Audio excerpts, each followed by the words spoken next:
Hey, we are back. Episode 4 of the Metal Roundtable. I am Metal Rob, and this is Carcass John. We're glad to be back with you. We've got a little bit of a scatter shooting topic today as far as bands, but what we're going to kind of talk about is old versus new. Same band, old days versus present. Let's kick it off with Deep Purple. What say you, Carcass? Well, in my opinion, Deep Purple has never put out a bad record. Now, I know I'm different than you because you like the newer Deep Purple. I prefer the old Deep Purple, although I prefer all Deep Purple. Machine Head was the third album I ever bought in my life, and I hold it in kind of a special place. But I honestly don't think, despite all their changes, the Coverdale, the Glenn Hugheses, the Tommy Bolins, the whatever, I don't think they've ever made a bad record. Well, and it still sounds like Deep Purple. And it still sounds like Deep Purple, so they've maintained the integrity of the band, yet it's even with different players. Kind of like Saxon. Saxon's done the same thing. Or Kiss, the band that people love to hate because they're not the originals. Right. Well, on the Deep Purple note, I grew up knowing a little bit. I knew Smoke on the Water, and I knew Hush, and I knew a couple things, from radio and whatnot.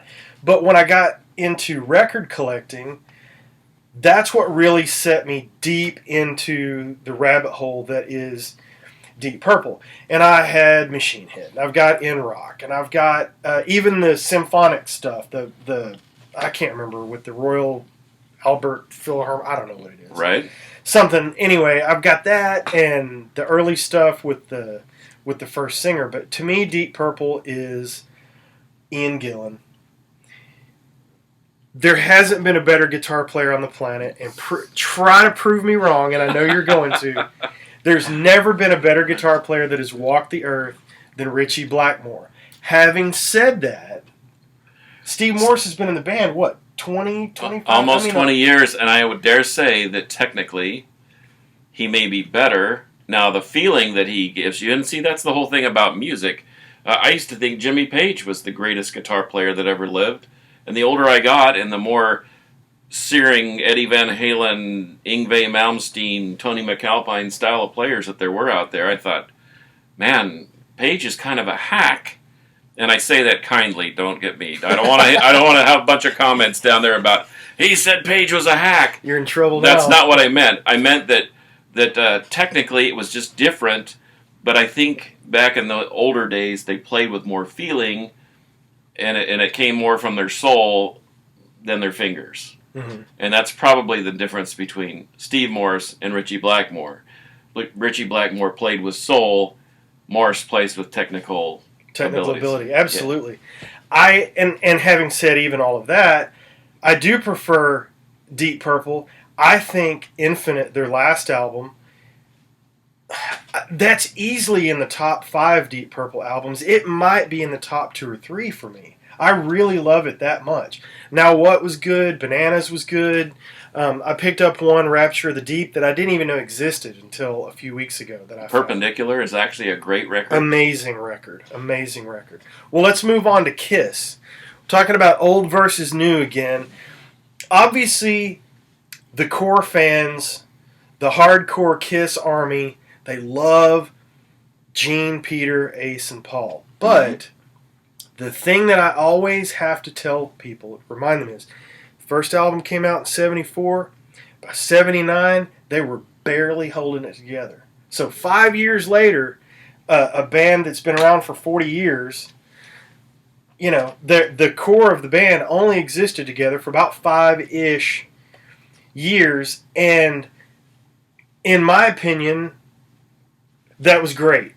But you could take a lot of that stuff and combine a 1 or 2 CD greatest hits album off those first few albums. And they're all classics, but I have favorite songs off of each. And I don't think they lost their stride with Vinnie Vincent in the band. I don't think they lost their stride with Eric Carr in the band. And arguably, except for Paul's voice, they are a stronger band, musical, talented band now than they ever have been with Tommy Thayer and Eric Singer in the band. Well, they've been together for 20 plus years. True. And if you do anything for 20 years, you're going to be, if you're not good at it or you don't know kind of what you're doing, then you're doing something wrong, in my opinion. Yeah. Yeah, that Originals lineup, what were they, 5 to 7 years, and then the wheels fell off of it, and Gene and Paul being more straight edge in their approach. Mm-hmm. Peter and Ace were definitely not. They were drinkers and partiers, and they liked the indulge in the chemistry, and it just didn't work. And after a while, they couldn't. In fact, I just saw a documentary where they used to carry an Ace suit around, so one of the roadies could fill in if Ace decided not to show up, which he did several times. Mm-hmm. And so they were going to put on the show no matter what the circumstances. So personally, I don't have a problem with the new lineup. The new old lineup that's been together for 20 years. Right. It doesn't have to be the Originals to me, but I am just like you. I think they're a stronger band now, but I love the first and the Originals lineup. You can't deny the greatness of those records. No, it's just classic, and that's my favorite. But your favorite doesn't have to be the best, if that makes any sense. You know, I love the original Kiss. There's an original 76 Destroyer poster right there. You know, that's my favorite Kiss.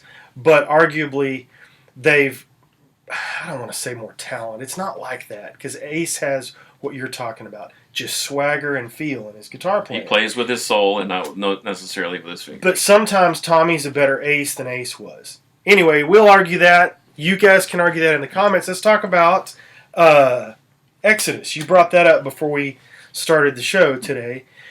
Let's talk about the transition of the different singers through Exodus, and has that affected the band, and if it has, how has it? Paul Bailoff obviously starts, sings on the first one, record, and then somehow is gone. Honestly, Exodus is another one of those bands like Deep Purple. I don't necessarily think they've done a bad record. Not even Force of Habit. I really like that record. And yes, is it slow? Is it sludgy? Is it Cajun-like? Sure it is. But that's a great record. But I think probably, and I think we agree on this, that Steve Souza is Exodus. I know that's blasphemous to the Bonded by Blood crowd, but I don't care. We're just talking about music and having a good time. That's right. But Souza has been there longer, and I think that he became the voice of Exodus through great records. And when he left the first time, I was very disappointed. Mm-hmm. But I have no problem with Rob Dukes. No, me His either. vocals are killer. Punishing vocals. A different type of aggression than Souza. But I was glad to see him come back for Blood In, Blood Out. That's an amazing record, and they haven't lost a step. I agree. I've seen Exodus 2 or 3 times. I saw him with Rob Dukes. I saw him with Steve. To me, Steve is the voice of Exodus. But when I bought the Atrocity Exhibition 1 and 2, Rob Dukes singing on those, and they reissued the Bonded by Blood. They re-recorded it. I can't remember what it was called. He did an amazing job. I think that's a good record, contrary to popular belief. He's a killer vocalist. If you haven't given that re-recording of Bonded by Blood, it's killing me that I can't think of the name of it. If you haven't given that a chance with Rob Dukes, you're missing something. That dude is a fantastic metal singer. Met him very briefly once. Nice guy, although I wasn't able to get a picture with him. I was a little disappointed. But I can tell that story another time. But yeah, Steve to me is the voice. I'm glad he's back. Blood In, Blood Out. Amazing record. He is the voice of Exodus. But regardless of who they had in the band, they remained Exodus. It sounds like Exodus. I think when bands maintain that integrity, not unlike the bands we've mentioned, or Overkill, for example, despite their massive lineup changes, they've been together. They've had this current lineup together for a long, long time, and they're spot on still. King Diamond, he's still as good as he was back in the 80s. Mm-hmm. And I think those are the bands that are great. There are a lot of good bands out there, but in my opinion, and that's all it is, my opinion, those are the great bands. And when they maintain the integrity of who they are. And I guess we could segue that into the Slayer, since they're on tour for the last time. Yeah. Are they the same Slayer as they were Because certainly Paul Bostoff is an awesome drummer. He's different than Lombardo. And Yeah. we all know Gary Holt is a riffing monster, Hmm. but is he a good Slayer guitarist? I think absolutely he is. I think he fits. I would be interested to hear what would come out of them if he had written some stuff on the last album or going forward if they still release music. I don't know if they're just going to quit touring or quit Slayer altogether. Altogether. I don't know, but man, that guy is a huge talent. Kerry King is a great talent. You know, Jeff Hanneman was a great talent. In my opinion, it's still Slayer. Okay, fair enough. That's again, like you said before, that's my opinion. But if you go see Slayer, you're going to get stuff from day one to the present. And I want to hear a couple of songs off the new record, always. So, not to put you on the spot, but who would you say started off in one way and ended up completely different? Other than Opeth, who started off as a brutal Swedish death metal band and now has become a jazz version of Deep Purple. Man, I don't know. Maybe we can save that for another topic. That's a another day. good one, yeah. So why don't you tell us changed. down there in the comments a band that started off in one way and they ended up sounding completely different at the end of their careers? That's a good question. You did put me on the spot. I'm sorry. I should be quicker on my feet. No, that just came to me there at the minute. I don't mean to put you on the spot because you're my boy. Follow us on Instagram. Oh, let's do a couple of shout-outs. We forgot about shout-outs. I want to say to my oldest boy, he got Speaking me the of which. Supreme Slayer shirt. I hesitated to wear a white T-shirt on a metal show, but John said it was okay. We both voted 2 votes to none that wearing a white shirt was okay, especially if it says Slayer. So shout out to my son Steven for getting me the shirt. Thank you very much. And I want to shout out to Born Late Records at 2920 You nailed it. Race Street in Fort Worth, Texas, United States of America.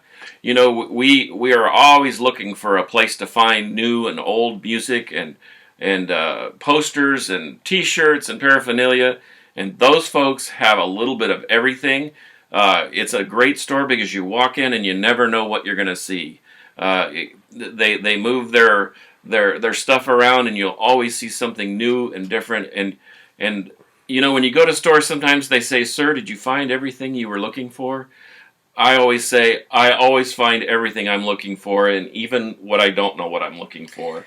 And that store in particular is just like that. I didn't know I needed this because I just found it here at Born Late.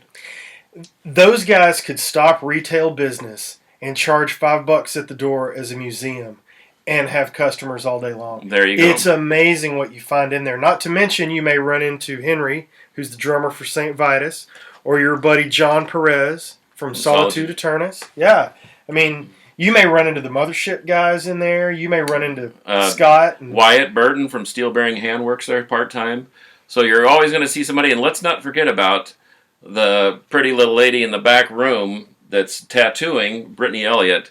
She does some amazing things there. And maybe at some future point we'll talk about the collaboration between tattoos and heavy metal.